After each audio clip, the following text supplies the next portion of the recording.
NEET UG exam के pattern में बदलाव हो सकता है। अभी एग्जाम पेन पेपर मोड में ऑफलाइन तरीके से लिया जाता है। केंद्र सरकार से जुड़े अधिकारियों ने बताया कि अब इंजीनियरिंग कॉलेजों में एडमिशन के लिए होने वाले जेईई मेंस एग्जाम की तर्ज पर नीट में बदलाव किया जा सकता है। नए पैटर्न पर एग्जाम कंडक्ट करने की रिपोर्ट पर फैसला नेशनल मेडिकल कमीशन लेगा।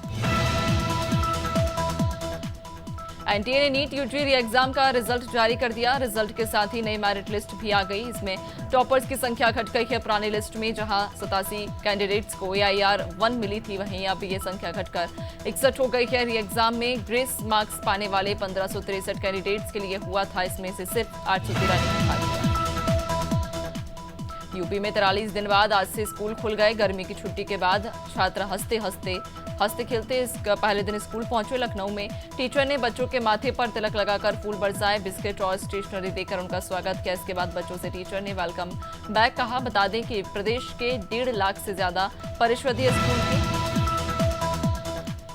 लखनऊ में मुहर्रम को लेकर शिया समुदाय ने तैयारियां शुरू कर दी हैं। शिया पर्सनल लॉ बोर्ड के प्रधान ने प्रधानमंत्री नरेंद्र मोदी को पत्र लिखकर मुहर्रम में बेहतर व्यवस्था और सुविधाओं की मांग की है। साथ ही मुहर्रम के दौरान सामने वाली चुनौतियों को लेकर भी चर्चा की गई। वहीं इसे लेकर सरकार की तरफ से दिशा निर्देश। इंदौर में देर रात एक युवक की चाकू मारकर हत्या कर दी गई। पुलिस की कॉम्बिंग गश्त के अगले ही दिन बदमाशों ने इस वारदात को अंजाम दिया। शहर के द्वारकापुरी थाना क्षेत्र की घटना है। बताया जा रहा कि मृतक का नाम सुनील चौहान था और उसकी हत्या पुरानी रंजिश के चलते की गई। पुलिस ने शव को पोस्टमार्टम के लिए भेज दिया है। फिलहाल पुलिस मामले की जांच में जुट गई। ग्वालियर के मुरार थाना क्षेत्र में दिन दहाड़े फायरिंग करने का मामला सामने आया, जहां 2 वाहनों में सवार होकर आए लोगों ने एक दूसरे पर हमला कर दिया। इस घटना में एक युवक घायल हो गया, जिसे अस्पताल में भर्ती कराया गया। दोनों पक्षों के बीच हुए झगड़े में एक लाइसेंसी बंदूक भी पुलिस को मिली है। पुलिस का कहना है कि उन्हें 2 पक्षों के बीच फायरिंग की सूचना मिली। हरदोई के पाली थाना क्षेत्र में पुरानी रंजिश के चलते 2 पक्षों में विवाद हो गया। विवाद बढ़ने पर एक पक्ष ने फायरिंग कर दी, जिसमें एक युवक की मौत हो गई है। वहीं महिला समेत 3 लोग घायल हो गए, जिन्हें अस्पताल में भर्ती कराया गया। मामला 2 अलग अलग समुदाय से जुड़ा होने के कारण क्षेत्र में तनाव की स्थिति है। बता दें कि 1 महीने पहले भी 2 समुदाय के बीच विवाद हुआ था। बुलंदशहर के खुर्जा जंक्शन चौकी क्षेत्र के गांव अरनिया में 2 पक्षों में जमकर विवाद हो गया। दोनों पक्षों में जातिवाद शब्द को लेकर आपस में विवाद हुआ था, जिसमें आपस में लाठी डंडे और ईंट चल गए, जिसका वीडियो सोशल मीडिया पर तेजी से वायरल हो रहा। वायरल वीडियो में लोग आपस में एक दूसरे पर लात घूंसे चलाते नजर आ रहे। ग्वालियर में मॉलिक्यूल पब में झगड़े के बाद मारपीट का वीडियो वायरल हो रहा। मारपीट और झगड़े का वीडियो सोशल मीडिया पर वायरल है। कार से आए युवकों ने डंडे और तलवारों से एक दूसरे पर हमला कर दिया। वायरल वीडियो पड़ाव थाना पुलिस के पास भी पहुंचा। आपस में मारपीट करने वाले लोगों की पहचान करने में पुलिस जुटी हुई। साथ ही पब संचालक को नोटिस जारी किया गया है।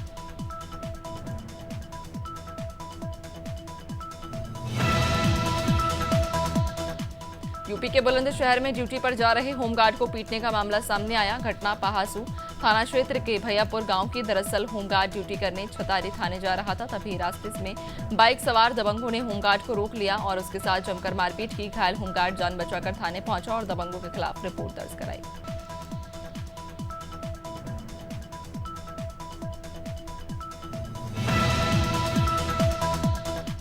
रेप के आरोप में रायपुर पुलिस ने उत्तर प्रदेश से एक आरोपी को गिरफ्तार किया। पीड़िता का आरोप है कि निजी कार्य से आए यूपी निवासी युवक ने उस युवती को मिलने होटल बुलाकर उसके साथ दुष्कर्म किया और अश्लील वीडियो भी बनाया। इस घटना के बाद युवक ने अश्लील वीडियो बनाकर युवती के परिजनों को भेज दिया, जिसकी शिकायत पर पुलिस ने कार्रवाई करते हुए आरोपी को दबोचा है। मामला दर्ज थाना।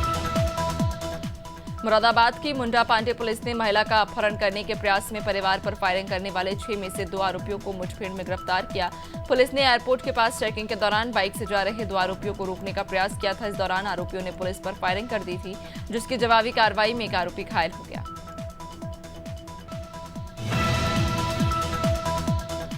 बरेली के इज्जत नगर पुलिस ने मुठभेड़ में 2 बदमाशों को गिरफ्तार कर लिया। उनके कब्जे से 2 तमंचा, कारतूस और बिना नंबर की कार बरामद की है। मुठभेड़ के दौरान दोनों के पैर में गोली लग गई। इस दौरान बदमाशों ने पुलिसकर्मियों पर फायरिंग करने के साथ उन्हें कार से भी कुचलने की कोशिश की थी।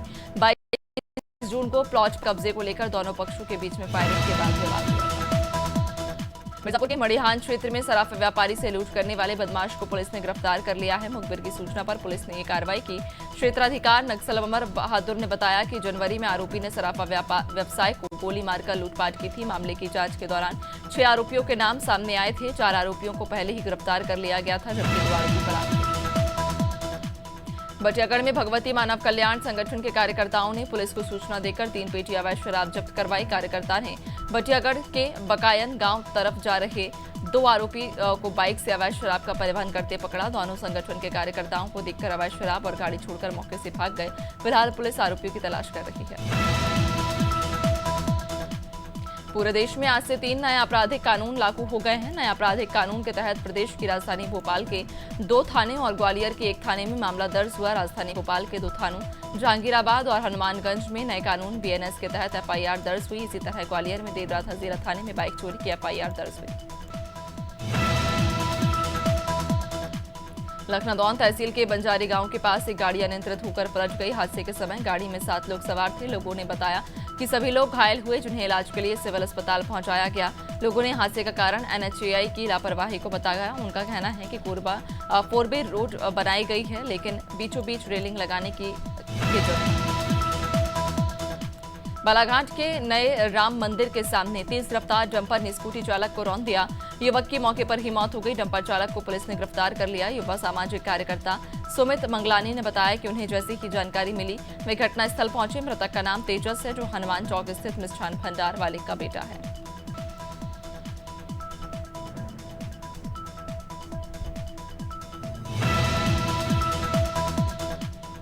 गंजबासौदा में इलेक्ट्रिक्स की दुकान संचालित करने वाले दुकानदार और एक शख्स करंट की चपेट में आने से झुलस गए। स्थानीय लोगों ने दोनों घायलों को इलाज के लिए शासकीय राजीव गांधी जन चिकित्सालय भेजा, जहां डॉक्टर चेतन ने बताया कि करंट की चपेट में आने से दुकानदार मनीष यादव बुरी तरह घायल हो गया। वहीं दूसरा युवक भी घायल है, जिनका प्राथमिक इलाज करने के बाद विदिशा रेफर किया जाएगा।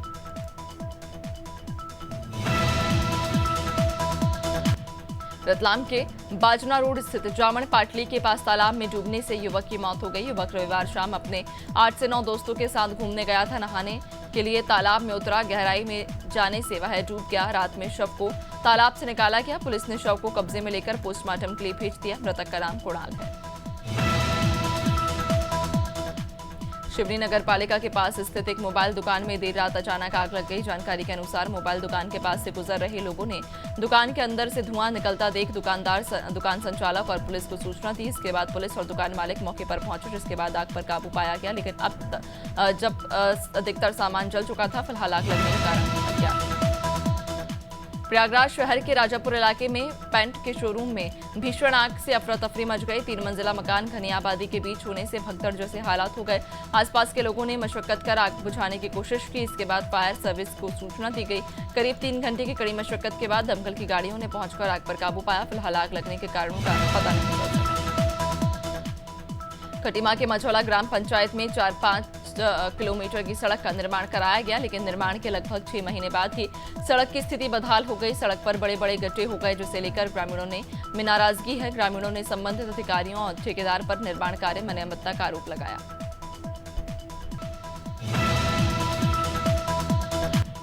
हरदा के सिविल लाइन थाना क्षेत्र के कचरे में ढेर में बुजुर्ग महिला मिली। सफाई कर्मचारी ने इसकी सूचना वृद्धाश्रम में दी, जिसके बाद वृद्धाश्रम की सार्थक सेवा समिति टीम बुजुर्ग महिला को वृद्धाश्रम लेकर गई। बुजुर्ग महिला का नाम जीजाबाई है। महिला के 2 बेटी और 1 बेटी दामाद है, पर वो इनमें से किसी के पास भी रहने को तैयार नहीं, जिससे महिला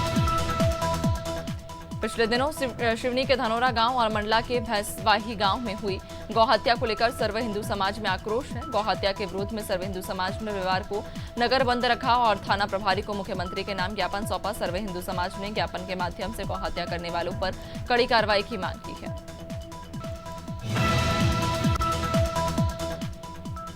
इधर संसद पद की शपथ लेते समय सांसद असदुद्दीन ओवैसी के जय फिलिस्तीन के नारे का बवाल अब तक देखने को मिल रहा। ओवैसी के बयान को लेकर दिल्ली में बजरंग दल और विश्व हिंदू परिषद ने जंतर मंतर पर असदुद्दीन ओवैसी का पुतला दहन किया, साथ ही विरोध प्रदर्शन किया। बजरंग दल के तमाम पदाधिकारी कार्यकर्ताओं ने मांग की है कि असदुद्दीन ओवैसी की संसद सदस्यता रद्द की जाए।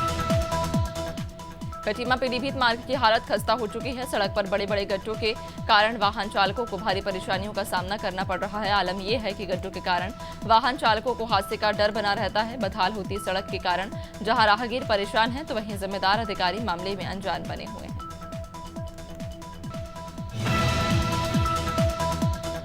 डिंडोरी के जिला अस्पताल में रेवा संपूर्णता अभियान के तहत स्वास्थ्य शिविर का आयोजन हुआ। स्वास्थ्य शिविर में कलेक्टर विकास मिश्रा और दिल्ली, मुंबई, भोपाल, जबलपुर समेत अन्य बड़े शहरों से विभिन्न विषय विशेषज्ञ डॉक्टर मौजूद रहे। शिविर में लोगों का उचित उपचार किया गया। गंभीर बीमारियों से ग्रसित मरीज को बड़े अस्पतालों में भेजा जाएगा।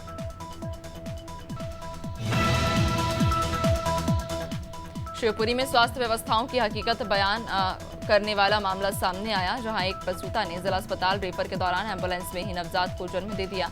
डिलीवरी के बाद परिजन मदद के लिए सिरसौत के स्वास्थ्य केंद्र पहुंचे, जहां उन्हें डॉक्टर सहित नर्सिंग स्टाफ नहीं मिला। परिजन को अस्पताल के बाहर नर्सिंग स्टाफ का इंतजार करना पड़ा।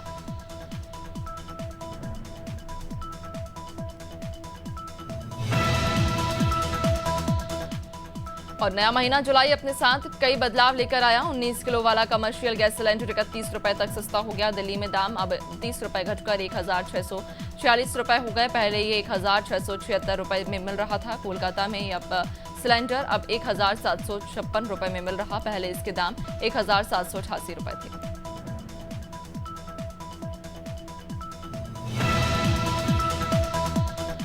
आज से हीरो मोटोकॉर्प की गाड़ियां महंगी हो जाएंगी। कंपनी ने कुछ चुनिंदा वाहनों की एक्स शोरूम कीमतों को 1500 रुपए तक बढ़ाने का ऐलान किया।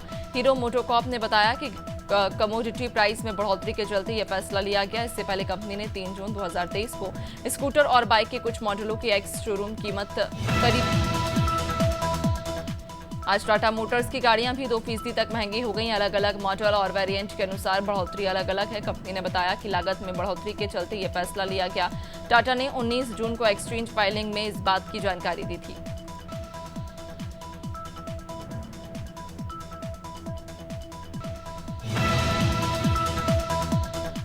पेट्रोल डीजल की कीमतों में आज भी कोई बदलाव नहीं हुआ। फिलहाल दिल्ली में पेट्रोल 94.72 रुपए लीटर तो डीजल 87.62 रुपए लीटर के हिसाब से बिक रहा।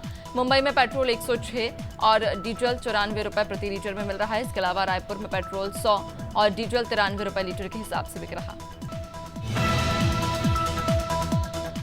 शेयर बाजार में आज तेजी देखने को मिल रही। सेंसेक्स 250 अंक से ज्यादा की तेजी के साथ 79,250 के स्तर पर कारोबार कर रहा। वहीं निफ्टी में भी 50 अंक से ज्यादा की तेजी है। ये 24,100 के स्तर पर कारोबार कर रहा। सेंसेक्स के 30 में से 21 शेयरों में तेजी, 9 में गिरावट। आज मेटल और ऑटो शेयर चढ़े हैं। रोहित शर्मा की अगुवाई वाली भारतीय टीम ने T20 वर्ल्ड कप अपने नाम किया। भारत ने फाइनल में साउथ अफ्रीका को 7 रनों से हराया। इस जीत के बाद बीसीसीआई ने भारतीय टीम के लिए प्राइज मनी के तौर पर 125 करोड़ रुपए का ऐलान किया। बीसीसीआई T20 वर्ल्ड कप जीतने वाली टीम इंडिया को 125 करोड़ रुपए देगा। बीसीसीआई सचिव जय शाह ने ट्वीट कर इस बात की जानकारी दी। भारतीय ऑलराउंडर रविंद्र जडेजा ने T20 इंटरनेशनल क्रिकेट से रिटायरमेंट का ऐलान कर दिया। इससे पहले टीम के 2 दिग्गज खिलाड़ी विराट कोहली और रोहित शर्मा ने वर्ल्ड कप फाइनल जीतने के कुछ देर बाद संन्यास की घोषणा की थी। टीम इंडिया ने 29 जून को बारबाडोस में साउथ अफ्रीका को फाइनल में हराकर 17 साल बाद T20 वर्ल्ड कप जीता।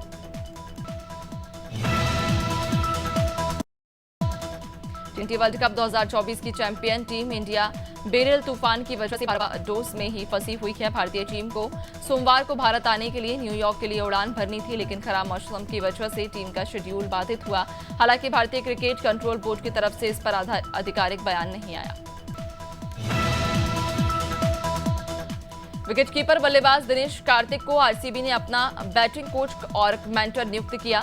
इस बारे में एक सोशल मीडिया पोस्ट में आरसीबी की ओर से जानकारी दी गई। कार्तिक ने क्रिकेट के साथ हर फॉर्मेट के साथ इंडियन प्रीमियर लीग से संन्यास लेने का आधिकारिक ऐलान इसी साल 1 जून को किया था।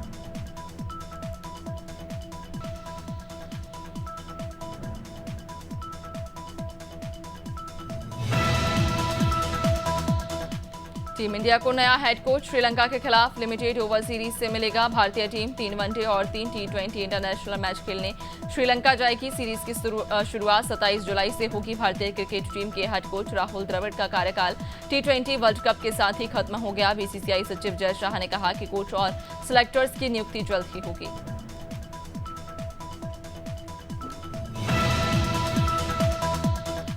ब्रेस्ट कैंसर से जूझ रही एक्ट्रेस हिना खान ने अपने सोशल मीडिया अकाउंट पर एक पोस्ट शेयर की। ब्रेस्ट कैंसर जैसी गंभीर बीमारी में भी हिना खान का हौसला कम नहीं हुआ। गंभीर बीमारी का शिकार होने के बाद भी वे काफी स्ट्रांग बनी हुई हैं।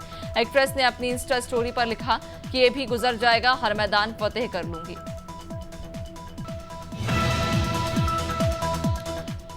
Prabhas starrer science fiction film कल्कि 2898 AD की भी लॉटरी लग गई। रिलीज के पहले ही दिन से बम्पर कमाई की इस फिल्म ने चौथे दिन भी बॉक्स ऑफिस पर गदर काट दिया। एक रिपोर्ट के मुताबिक फिल्म ने रिलीज के चौथे दिन 85 करोड़ का कलेक्शन किया। इसी के साथ कल्कि 2898 AD का 4 दिन में कुल कलेक्शन। सिंगर मोनाली ठाकुर के साथ हाल ही में हुए एक कॉन्सर्ट में बदसलूकी हुई। सिंगर स्टेज पर परफॉर्म कर रही थी। इसी बीच भीड़ में खड़े एक शख्स ने उनके प्राइवेट बॉडी पार्ट पर कमेंट कर दिया। सिंगर ने कमेंट सुनते ही बीच में कॉन्सर्ट रोक दिया और कमेंट करने वाले शख्स की जमकर क्लास लगाई। सिंगर ने कहा कि लोग अक्सर भीड़ में छुपकर सेक्सुअल हरेसमेंट कर बचते करते हैं। बिग बॉस OTT 3 में सीनियर एक्टर रणवीर शौरी बतौर कंटेस्टेंट नजर आ रहे। शो में उनके लगातार झगड़े हो रहे। वहीं रणवीर निजी जिंदगी को लेकर भावुक होते नजर आए। रणवीर ने पूजा भट्ट से हुए उनके विवादित ब्रेकअप पर बताया कि ब्रेकअप से निकलना उनके लिए काफी मुश्किल था। रणवीर ने कहा, मेरे साथ एक एक्ट्रेस से जुड़ा हुआ बड़ा स्कैंडल हुआ था। बॉलीवुड एक्ट्रेस सोनाक्षी सिन्हा ने 23 जून को एक्टर जहीर इकबाल से शादी की। शादी के बाद उनके पिता शत्रुघ्न सिन्हा अपने घर के डाइनिंग रूम में गिर गए थे। चोट आने के बाद उन्हें मुंबई के कोकिलाबेन धीरूभाई अंबानी अस्पताल में भर्ती करवाया गया। अस्पताल में रेगुलर चेकअप के बाद डॉक्टर ने एडमिट रहने की एडवाइस दी थी। रिपोर्ट्स की माने तो उन्हें देश में 5 साइक्लोनिक सिस्टम और ट्रफ लाइन एक्टिव है। इसका असर मध्य प्रदेश में भी देखने को मिल रहा। रविवार को 20 से ज्यादा जिलों में बारिश हुई। मौसम वैज्ञानिक के मुताबिक साइक्लोनिक सर्कुलेशन और ट्रफ लाइन की वजह से बारिश का दौर चल रहा। पिछले 24 में से 48 घंटे में कई जगहों पर अति भारी बारिश की हुई है। अगले 5 दिन तक आंधी, बारिश और गरज चमक की स्थिति बनी रहेगी। मानसून ने 4 दिन यानी कि 46 घंटे में पूरे यूपी को कवर कर लिया। कानपुर, उन्नाव समेत 10 जिलों में सुबह से बारिश शुरू हो गई। रविवार को 57 जिलों में 63.3 मिलीमीटर बारिश हुई। मौसम विभाग के मुताबिक आज यूपी के सभी 75 जिलों पर मानसून का प्रभाव रहेगा।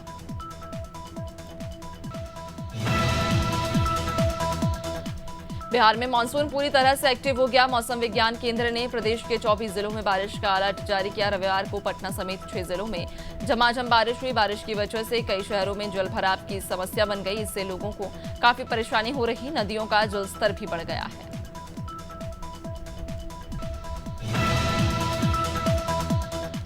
झारखंड में पूरे राज्य में हल्के से मध्यम दर्जे की बारिश की संभावना। मौसम विभाग के मुताबिक देवघर समेत 13 जिलों में आज भी भारी बारिश का येलो अलर्ट जारी है। यहां 3 जुलाई तक मौसम ऐसा ही रहने की संभावना है। इसके अलावा झारखंड के उत्तर पूर्वी इलाके में भारी बारिश की संभावना है।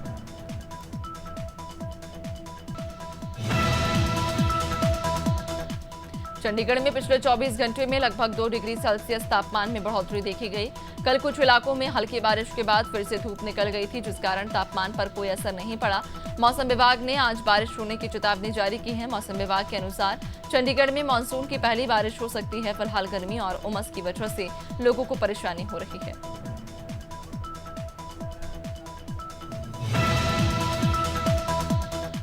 बिलासपुर में बारिश ने पिछले 8 साल का रिकॉर्ड तोड़ दिया। साल 2015 के जून में 270.3 मिलीमीटर बरसात के बाद इस बार 254 मिलीमीटर बारिश दर्ज की गई है। मानसून सक्रिय होने के बाद जून में अच्छी बारिश से गर्मी और उमस से राहत मिली। वहीं किसानों के लिए ये वरदान माना जा रहा है।